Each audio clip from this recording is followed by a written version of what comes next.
네, 두 분과 계속 이어가도록 하겠습니다. 앞서 본방에서는 통상 문제 짚었는데 오늘 유튜브 연장 방송에서는 노동 문제로 좀 짚어야 될 것 같습니다. 네. 민주당이 아니라 국민의힘에서 주 4.5일제 얘기가 나왔습니다.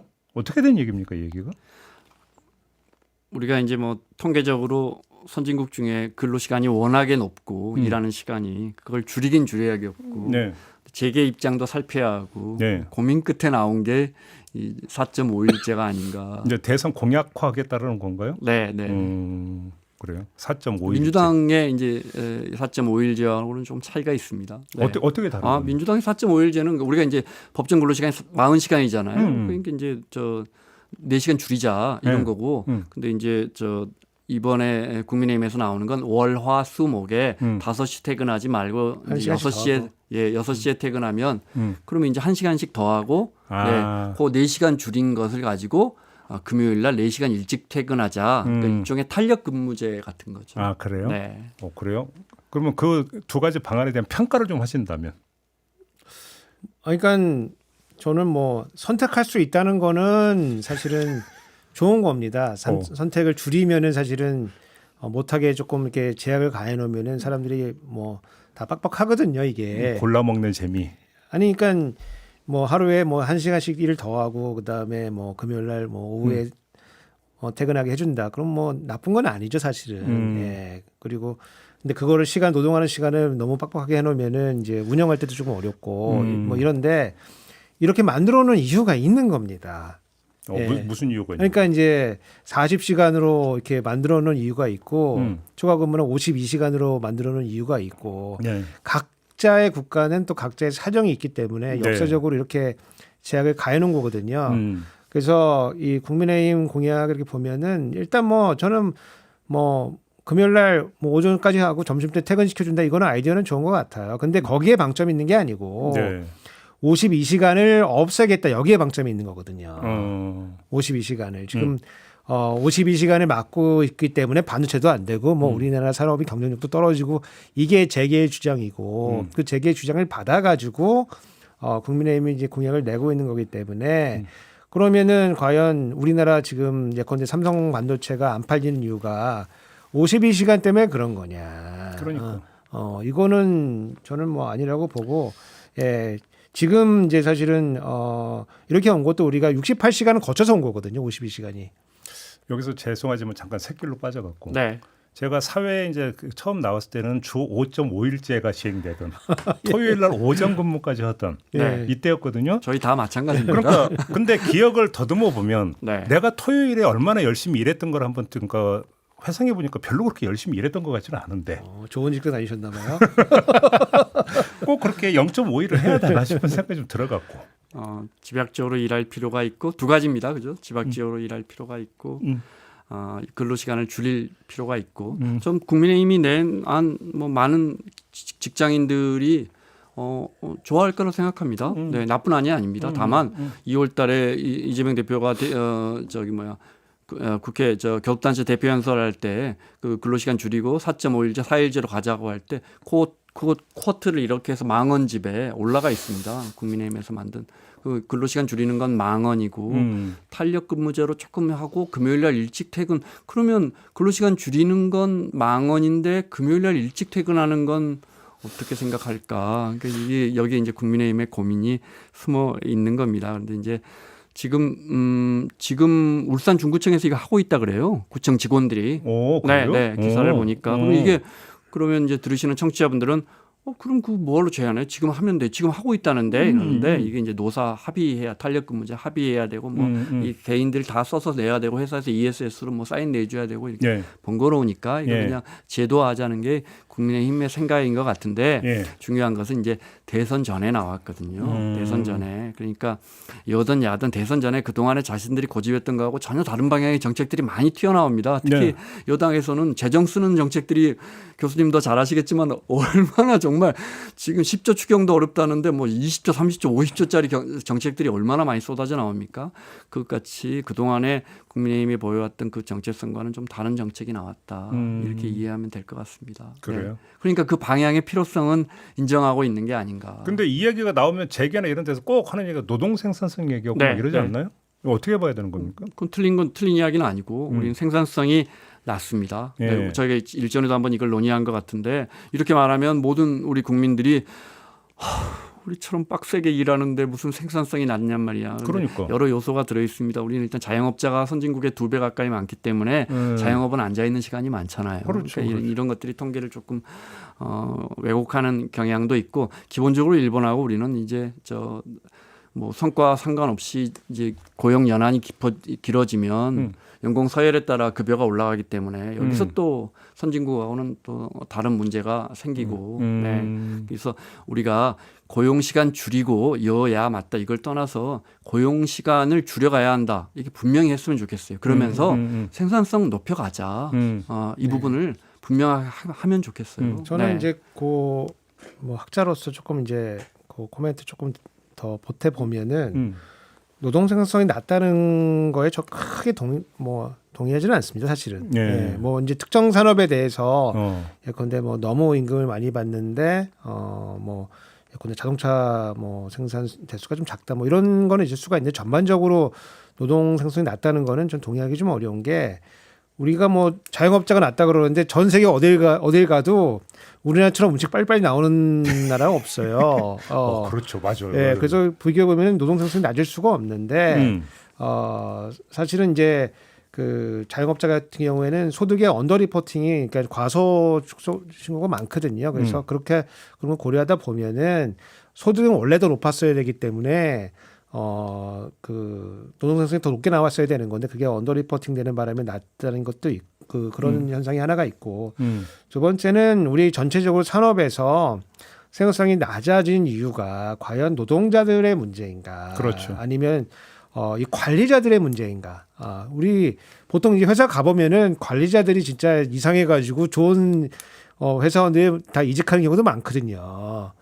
그런 사람들이 거기서 승진해가지고 뭐 생산성은 없으면서도 자리를 차지하고 있고 뭐 자기 극단적인 예들은 뭐 재벌 뭐 2세 3세들이 거기 회장하고 뭐 이런 거죠 사실은 성과를 보여준 게 없는데 올라가서 그래서 우리 사회가 지금 뭐 노동자들의 생산성이 부족해서 생기는 문제인가 아니면 우리가 저크버거가 없고 뭐 예컨대 뭐 아마존 같은 기업 못 만들고 뭐 이런 뭐 앨런 머스크 요즘은 뭐 미움받지만은 머스크 같은 이제 이런 혁신하는 사람들이 없어서 생기는 문제인가 이걸 좀 따져볼 필요는 있습니다. 그래서 저는 위에가 부족하기 때문에 생기는 문제라고 보고. 네, 교수님 말씀 정확한 지적이에요. 근데 우리 사회에서 우리가 이제 뭘 빨리 확 만들어내죠. 그런데 그것이 수익으로 연결돼야 생산성이 높아지는데 우리는 뭐 책 제목이기도 한데 가짜 노동을 너무 많이 하거든요. 그 이유가 교수님 지적하신 것처럼 위에서 시키니까 회장님 시키니까 우리 이걸 너무 많이 해요. 그 말은 무슨 말이냐?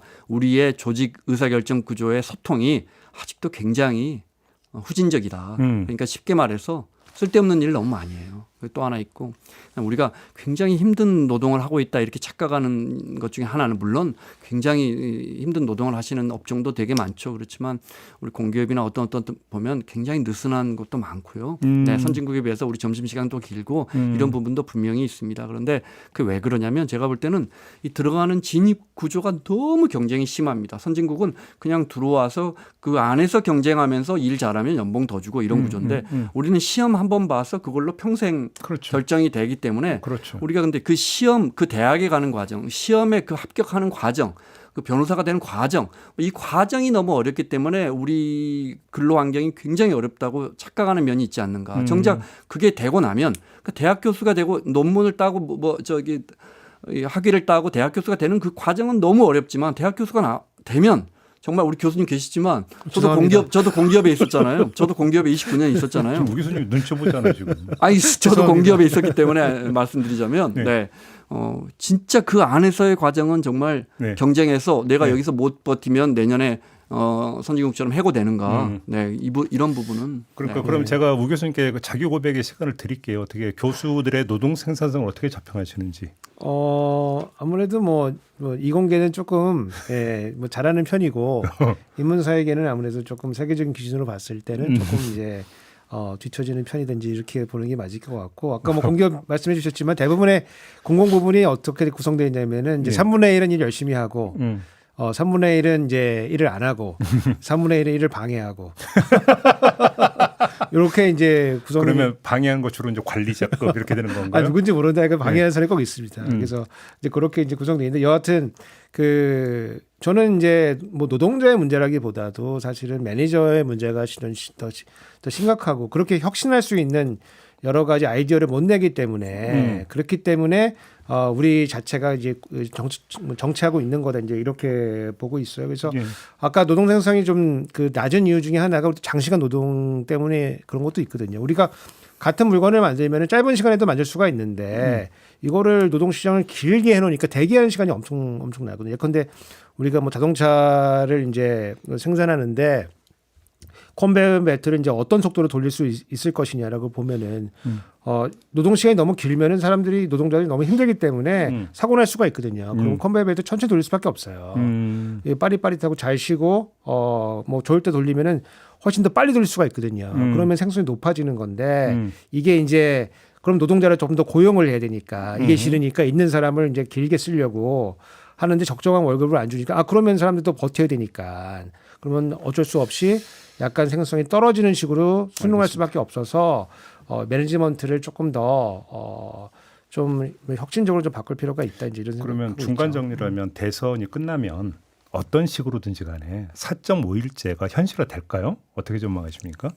아니면 또 디테일 싸움하다가 그냥 또 끝나버리는 걸까요? 그러니까요. 네. 그래서 저는 근로시간 최소한 보수 정당에서도 근로시간을 줄여나가자는 이 명제는 동의를 해줬으면 좋겠어요. 선진국하고 너무 많이 차이가 난단 말이에요. 그래요. 네, 근로시간 OECD 국가 중에 제일 일 많이 하는 나라 우리하고 멕시코인데 그때 그렇죠. 한번 말씀드렸나요? 그래서 한 나라는 자살률이 제일 높고 한 나라는 살인율이 제일 높아요. 그러니까 뭐 그게 꼭 연관되는 건 아니겠지만 예. 그만큼 강도 높은 사회니까 우리가 이걸 좀 느슨하게 해야 그래야 청년들이 연애도 하고 결혼도 하고 애도 낳고 이거 우리 지금 10년 넘게 이 이야기를 해오고 있잖아요. 그렇죠. 그런데 이제 우리 사회가 제도만 고치려 그러면 진짜 저출산 사회 타개하자고 그 많은 재정과 그 많은 위원회를 만들어 놓고 제도만 고치려고 하면 이거 기업이나 맞아요. 생산성 측면에서 이거 그렇죠. 불리해 이렇게 나오고 맞아요. 우리 스스로도 우리 사회가 이 부분에 대해서 정말 수많은 토론을 해봤는데 굉장히 모순적인 게 많아요. 그러니까 우리 같은 직장인들도 바쁘다가 한국 사회는 훈장 같은 겁니다. 예, 우쭐한 겁니다. 나 저 바빠. 그 사람 바빠. 정신없어 지금. 굉장히 우쭐한. 밤에는 나 한가해라는 건 마치 한국의 경쟁 사회에서 밀려난 것 같은 우리 사회가 지금 그런 모습을 하고 있거든요. 그러니까 제도라도 앞장서서 주 5일제를 만들었던 것처럼 네. 제도라도 앞장서서 선진국처럼 가주면 이게 조금 느슨한 사회를 그리고 우리 의식도 말만 하지 말고 조금 쉬어가면서 이렇게 하면서 대신 일을 혁신적으로 해서 선진국처럼 생산성을 높이는 방향으로 근로시간을 줄이자는 명제는 최소한 동의를 하자. 그러면 또 하나 주 52시간 예외 적용 문제도 이번에 어떤 대선을 거치면서 좀 정리가 될 수 있을까요? 우 교수님 어떻게 전망하십니까? 뭐 저는 뭐 예외라고 하는 것을 다른 산업을 지정해 예컨대 지금 반도체인데 네. 반도체 이제 TSMC는 뭐 하루 12시간씩 일을 하는데 뭐 삼성 무슨 연구원들은 뭐 가다가 퇴근한다 뭐 이런 거 하면서 지금 그래서 우리가 반도체가 안 팔리는 거야 막 이러고 있는 건데 사실은 원인과 결과가 전부 다 틀린 거거든요. 그리고 예컨대 뭐 지금 집중해서 일할 수 있는 그런 시간을 조금 받고 싶다고 하면은 지금 제도에서 조금 더 유연하게 조금 바꿔서 그 정도를 이제 하는 선에서 해야지 무슨 예외 산업들을 지정하거나 이렇게 되면은 예외가 될 그럴 이유는 뭐 수만 가지가 이유가 있는 거거든요. 그래서 그런 거는 좀 곤란하다. 그리고 그럼 그 산업에서 일하는 노동자들의 건강권과 그리고 보상은 그러면 그만큼 해줄 거냐? 그러면은 보상할 때는 그러면 그건 네 책임이지. 건강하는 건 그렇죠, 니네가 그렇죠. 알아서 해야지. 그리고 예전에 뭐 지금 뭐 큰 이슈가 되고 있지는 않지만 예전에 그 삼성 반도체 공장에서 일하시면서 이제 거기 직업병 얻었던 여러 노동자들의 얘기는 삼성이 굉장히 저항을 해가지고 본인도 어렵고 사회적으로도 굉장히 고생했거든요. 그래서 그런 거 몇 년을 끌었어요. 그게. 고려 보면은 예외를 너무 많이 인정해주지 않는 쪽으로 가면 좋겠다 이렇게 보고 있죠. 우리 최대 최고 기업인 삼성전자에서 지금 경쟁력이 계속 밀린다는 지적 비판을 받고 있고 실제 다른 뭐 주가나 실적에서 그게 이제 현실화되고 있는데 그 대안으로 나온 게 일 더하자라면 삼성이 경쟁해야 할 예를 들어 M7이라든지 그 미국의 그 글로벌 빅테크 업체들이 예를 들어 메타든 구글이든 엔비디아든 거기 직원들이 뭐 제가 그 공장 안에 들어가 보지는 않았지만 그 직원들이 자기가 일주일에 몇 시간 일하는 걸 알고 있을까요? 그 직원들이 어디 잔디밭에서 일하든 집에서 일하든 밤을 새우든 근로시간과 제가 볼 때는 하등 연관이 없습니다. 물론 고용관계도 틀리지만. 알겠습니다. 그 정리하고 짧게 우리가 네. 이제 뭐 추경 얘기는 몇 번 했으니까 짧고 굵게 10조가 아니라 12조인 것 같은데요. 어떻게 평가하십니까? 오 교수님? 저는 일단 최종 부총리가 사과부터 해야 된다고 생각해요. 사과? 예, 왜냐면은 그 1월달에 우리는 추경 필요 없고 신속 집행하면 된다고 그랬거든요. 근데 지금 1, 2, 3월 지났고 지금 4월이잖아요. 좀 있으면 이제 1, 4분기 그 GDP 속보치가 나오거든요. 그러면 처참할 겁니다, 그거. 이제 와가지고 이제 며칠 전에는 10조가 필수 추경이라고 했거든요. 10조. 며칠 있다가 12조가 필수다. 네. 야, 필수는 무슨 뭐 몇 주 사이에 뭐 2조가 늘어나. 근데 1월 달에 했으면 이 정도면 괜찮아요. 네. 근데 지금 하면은 4월에 하면 6월 대선 끝나고 돈이 들어갑니다. 그렇죠. 그러니까 그때 보면은 이건 좀 작아요. 작다. 네, 작아요. 그 이창용 내역 보면 어때요? 이창용 아니지 뭐 산불 추경이 들어가 있는데요. 산불 나기 전에 이미 이창용 총재가 최소 15조에서 20조는 해야 한다고 했는데 지금 산불 많이 빼고도. 네, 그러니까. 산불 나기 전이잖아요. 그러니까요. 근데 지금 나온 건 적은 건데 저는 좀 이해가 돼요. 그러니까 기재부라는 조직이 그러니까 추경을 한다는 것은 내 계산이 지난 계산이 틀렸다는 걸 인정하는 거거든요. 그렇죠, 그러니까 정치권은 이만큼 하자고 하면 기재부는 늘 적게 말하고 하지만 협상을 해서 최소한의 추경이라도 해야죠. 네. 그런데 이제 어차피 이제 국회로 넘어오면 당연히 이제 어떤 심의 과정에서 야당은 늘려야 된다고 할 거 아니겠습니까? 거기서 이제 뭐 심의 과정에서 조금 더 늘어난다든지 조정될 여지는 어떻게 저는 좀 대선이 다가오기 있기 때문에 예. 추경 늘리는 건 어렵지 않을 거라고 봅니다. 그 국민의힘 동의할 거라고 보세요? 당연합니다. 그렇게 보세요? 네. 오 그 교수님 액수가 어때요? 이제 어느 선이 맞을지 야당은 지금 30조 이야기했었던 것 같은데요. 민주당에서 그 규모까지 갈 수 있을지 모르지만 네. 증액을 하기에는 좋고 그것을 이제 어디다 쓰느냐 사실은 이제 여기에 정말 그렇죠. 예, 집중돼야죠. 네. 저는 뭐 1월 달부터 주기차게 2단계 추경해야 된다 이렇게 추경해 오고 있어요. 2단계? 2단계. 왜냐하면 대규모로 지금 추경이 필요한 상황인데 지금 작년에 편성했던 예산이 이런 종류의 지금 우리가 경험하고 있는 이런 뭐 경제 위기를 예정하고 만든 예산이 아니기 때문에 네. 대응할 수가 없어요. 네. 그래서 추경이 대규모로 필요한데 권한 대행 체계에서 대규모하기 좀 어렵다. 그래서 빠른 거를 먼저 처리를 하고 1월달 처리를 하고 혹시 조기 대선이 일어나면은 그 대선 중에 일어났던 그 여러 국민의 염원을 담아가지고 2단계 추경을 대규모로 가면 된다. 그래서 그렇게 했던 거고. 예컨대 지금 1단계 추경에 좀 AI 관련된 예산들이 조금 들어가 있습니다. 그것도 들어가 있는데 저는 AI가 필요하다고 보는 측이고 제가 이번 학기도 경제와 인공지능 뭐 이런 거 과목 가르치고 있는데 되게 중요하다고 보고 있는데 이게 그러면 한두 달 만에 지금 늦어진다고 나라가 망하는 문제냐 이건 아니거든요. 그래서 뭐 예컨대 GPU를 뭐 구입한다 그러면 대규모 이제 SOC 사업 같은 거거든요. 그게? 이게 돈이 뭐 엄청 들어가잖아요. 그러면 나중에 3년 있으면 공무원들 다 징계받습니다. 이거 잘못하다가. 예, 그래서 조금 판단을 좀 잘 해보고 네. 추경을 하더라도 새로운 정부가 들어왔을 때 그때 포함해서 하고 지금은 경기 대응과 산불과 그다음에 통상 관련된 요 세 가지 집중해가지고 편성하는 거 저는 맞다고 보죠. 그러면 요번에는 그렇게 너무 줄다리게 오래 하지 말고 가능한 선에서 합의되는 선에서 일단 그러니까 통과시키고 대선 후에 그러니까 다시 하자 이 말씀이시네요.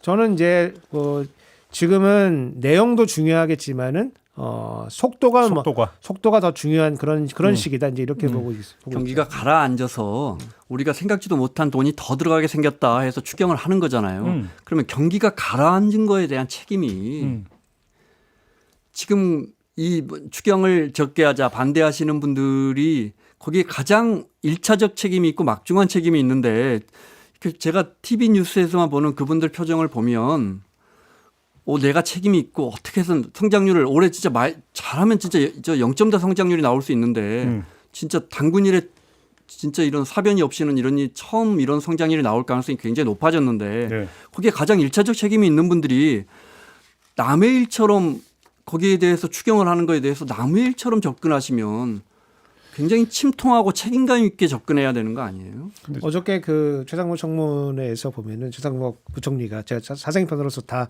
찾아보고 있는데 글로벌 복합이기 때문에 그런 거다. 내 책임은 아니고 우리는 열심히 했는데 글로벌 복합이기 때문에 우리가 근데 제가 이런 얘기 하실 때마다 좀 말씀드리는데 2023년도에 우리가 1.4% 했는데 전쟁하는 러시아도 3% 성장했습니다. 예, 글로벌 복합 위기인데 전쟁하는 러시아도 3% 성장했는데 우리만 1.4% 했거든요. 알겠습니다. 참 근데 무책임합니다 진짜. 정부 인사들이 하나는 기여하는 것 같은데요. 핸드폰을 자주 바꿔주던데요.